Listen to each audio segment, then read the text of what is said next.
Alrighty guys, so we're here at Great Coasters International and we have none other than Mr. Adam House right here. How you doing, Adam? Real good, real good. And we have something very exciting right here in front of us.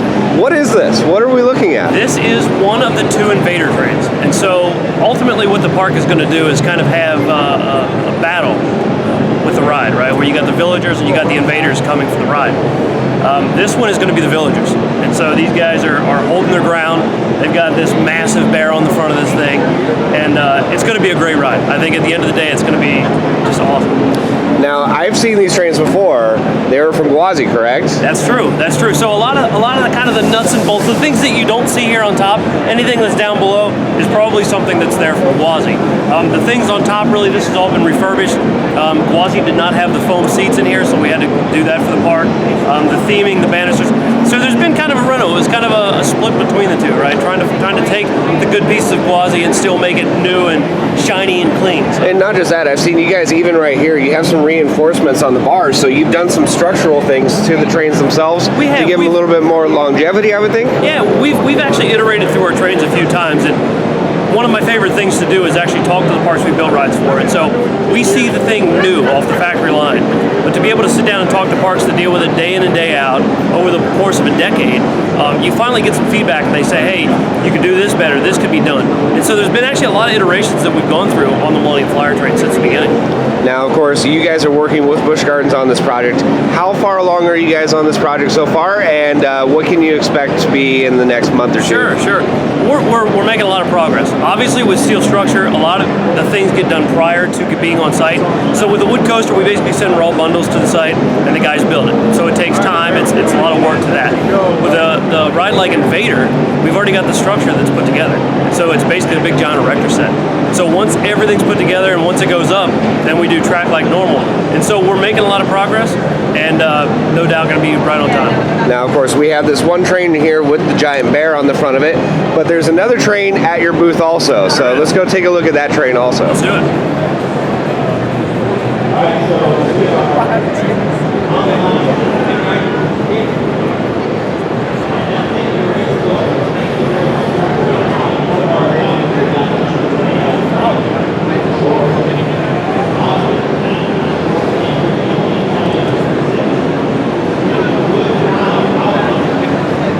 Well, we've magically transitioned over to the second train here for InvadR, and Adam, this one looks even better in my opinion. It does. So again, this is kind of part of the InvadR theme, right? This is the other type of train. This is the Dragon, and this thing really turned out well.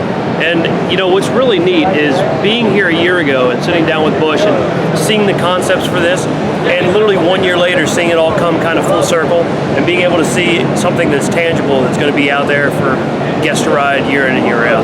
Now, I know InvadR is one of the big stories that we got to talk about, but we also have been covering Mystic Timbers at Kings Island, and I know that's your home park, your kind of home territory, and I can see the excitement in your face when you're talking about this. So tell me about Mystic Timbers and where we are there. Sure. So Mystic Timbers, obviously near and dear to me. I'm from Kings Island, from the Kings Island area, Cincinnati area, and so going there as a kid and being able to ride the Beast and the Racer and these iconic rides, right?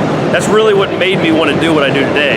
And so being able to given the chance to go into the park and actually change the landscape, change the skyline, and actually put, you know, kind of a little bit of my thumbprint back on the park is awesome.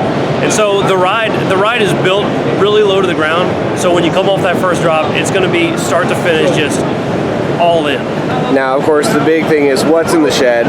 I'm sure you're not going to say it, of course, but when it comes to your favorite element on this ride, what are you looking forward to most? You know, I think the lake crossing has been the most unique challenge we've had thus far. I think being able to really cross this lake and being able to do it in the manner that we're going to do it, it's going to be something new, it's going to be something different for us. And so I think when the full integration of the ride, really, when you walk back to Whitewater Canyon and you can remember the long hike you used to have, that hike's going to be filled with great visuals of Mystic Timbers, and the interaction with Mystic Timbers and Whitewater Canyon is going to be awesome. So I think just the integration into what the park is right now and as it exists is going to be incredible. Now, structures for your rides are very important. We've seen you say with like Fun Spot, transition from a metal one, of course, but you have the wooden track. Do you see parks going more with that sort of style, or do you see them going right back to the traditional all wood? I think it's a split. I think it's really a split right down the middle. We'll see a lot of parks that kind of like the aesthetics, the things like that of just the typical classic wood coaster. And so, obviously there's a lot more just traditional wood coasters out there than there are steel structure. But of course, it's just another option. And I think the more options you have, the more things that you have in your repertoire, the more likely you are to sell more rides. Yeah, Adam, you've got some fantastic projects coming up, and I know you've said in the past you have some really great things that are coming to this company in the next coming couple years.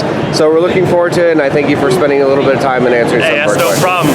All right, guys, this is Adam House from Great Coasters, and we're looking forward to InvadR and, of course, Mystic Timbers. We'll see you out there coming up 2017.